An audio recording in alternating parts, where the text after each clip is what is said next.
Assalamualaikum warahmatullahi wabarakatuh. Kembali lagi bersama saya.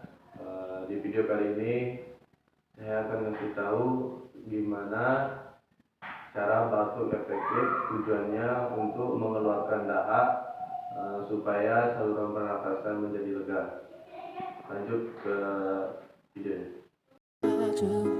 Tegak, jika tidak memungkinkan karena ada keluhan pusing, usahakan dulu tegak bersandar pada bed, lalu letakkan tangan pada perut Anda.